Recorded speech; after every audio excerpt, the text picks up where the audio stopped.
How's it going, guys? As you can see, got the Volvo inside the garage. Parents are out of town for the weekend, so I was able to throw it inside, have a nice warm place to work. But anyways, we got a lot to do. The other night I went to a hardware store, picked up a lot of my wiring and my connectors. I should be able to use this to start wiring in the engine bay. Hopefully we can finish that today. And I got a couple of other little things I want to try and do. I want to try and get this rear sway bar in. Got the hardware for it here. I have a fuel pressure regulator that should help for my LS swap.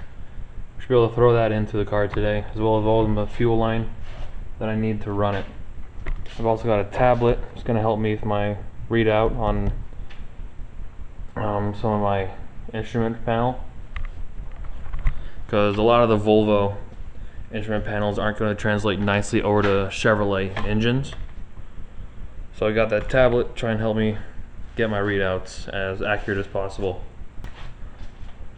Alright, so right here on my positive terminal I have this wire that's supposed to run power to the computer.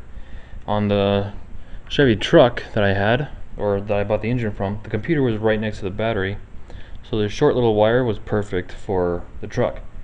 However, now my computer is all the way over there. It's going to be a little bit trickier. But when I was at Home Depot getting all the wiring and stuff I needed for my car, the guy actually showed me a trick that what you can do is just get a set of jumper cables and just use the one wire as your new positive wire. There's a 12-foot jumper cable. I got it for about 10 bucks.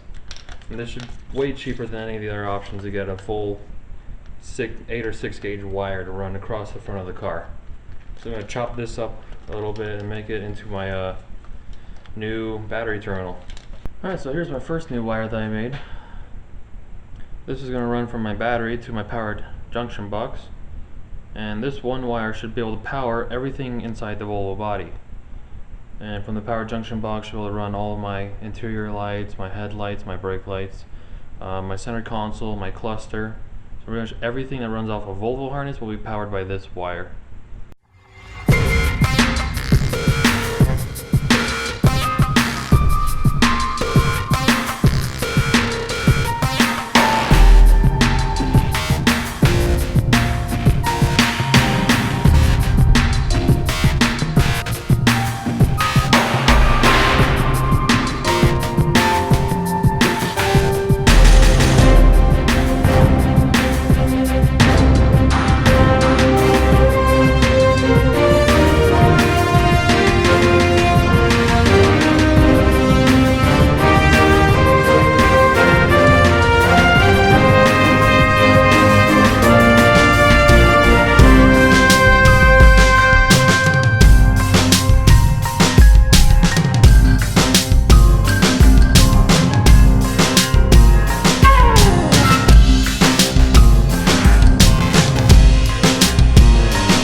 Here's that line running power to my fuse box.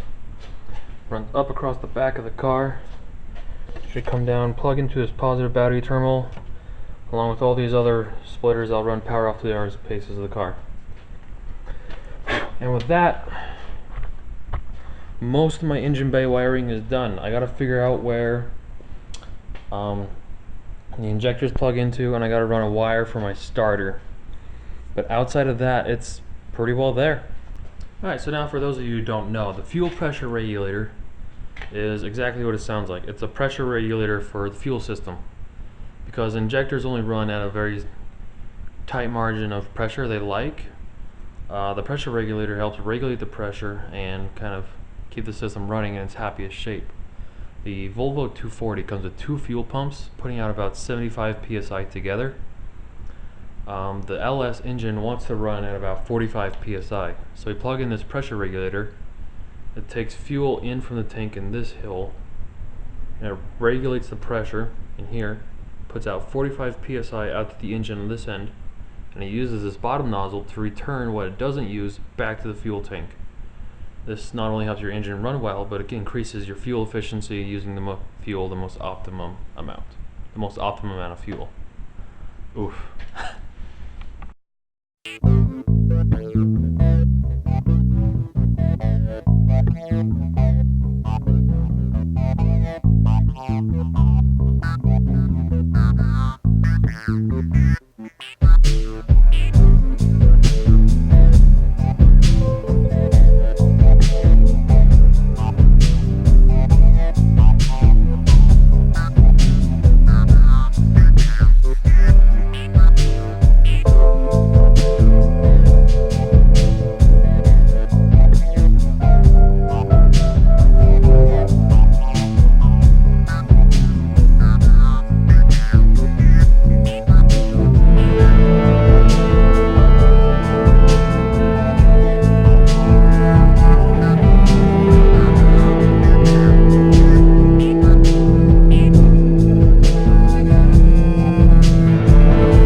While I'm in here, I might as well throw in this tablet that I'm going to use for my readouts. I think I'm just going to throw it in right there. Just see how well that works out.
Gotta pop this trim in.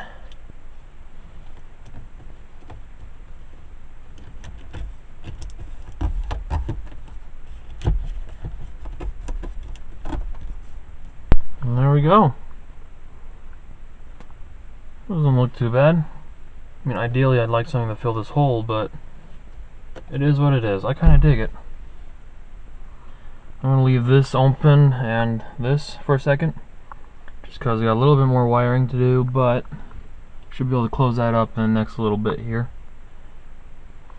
And right, should still be able to turn that on just like that.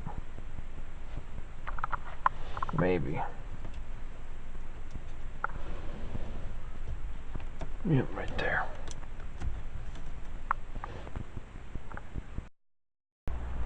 Alright, so sorry if it seemed like that cut suddenly. My battery died. I got my second battery in it now, but I got the car up on jack stands. I'm going to get under it so you can look at the starter wiring, see how I can wire up the starter. And because my fuel line for the Volvo is a lot smaller than I thought it would be, so I'm going to go under there, see what's going on with that fuel line, see if I can run that starter, and try and finish hooking up my fuel system today, and try and see what I can do for that starter wiring. Oh man, they got me really good. It's nice and tender. Still, gotta do what you gotta do, get those parts. We're just about done here. Probably what I'm gonna do next is I'm gonna drop the Volvo down, start seeing what I gotta do to get the wheels to fit, take some measurements, see if I need to order spacers or if I'm just short out of luck with the wheels I got.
So the good news is, I don't think I need a spacer.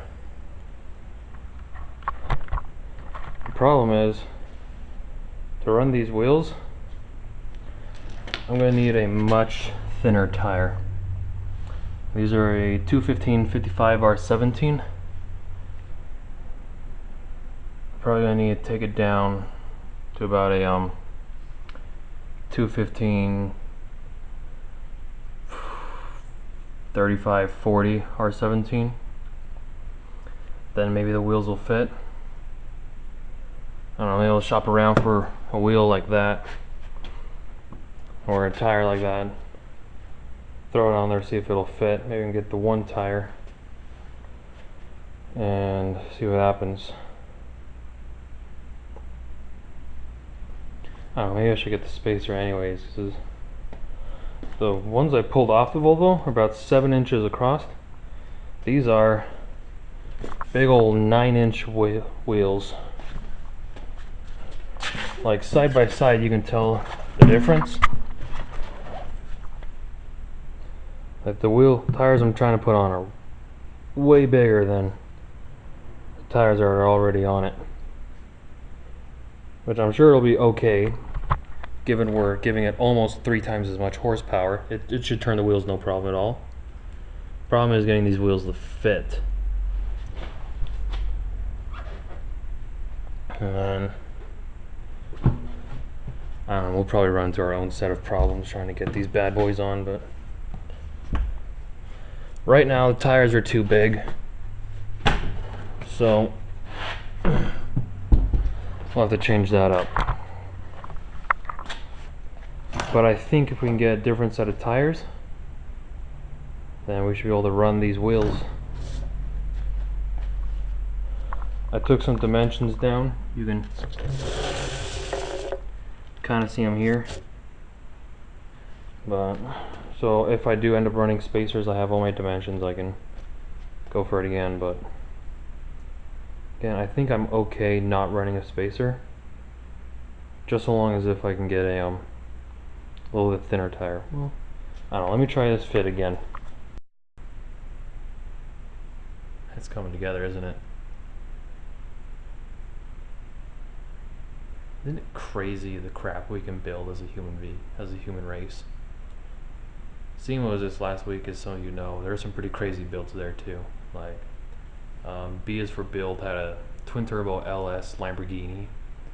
There was a 1500 horsepower all-wheel drive Charger at SEMA. That was pretty freaking cool.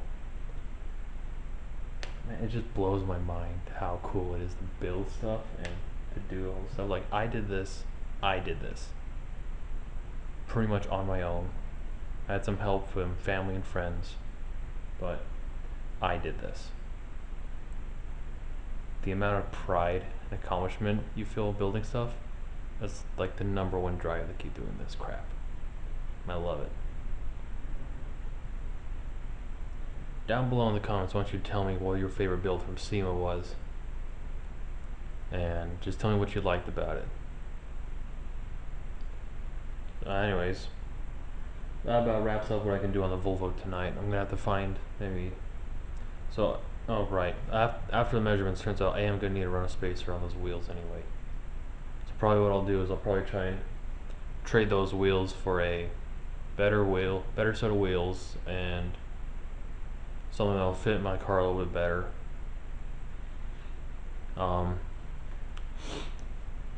See, the transmission lines are a little bit too long. Gotta get those cut down and modified. I gotta find a radiator. I gotta find a battery. I gotta find the the throttle pedal and the throttle pedal control box. I gotta put those in. Once I do those things, it should be ready to start. And then just throw a drive line in it, do a full exhaust, and it's a full running driving LS off of Volvo.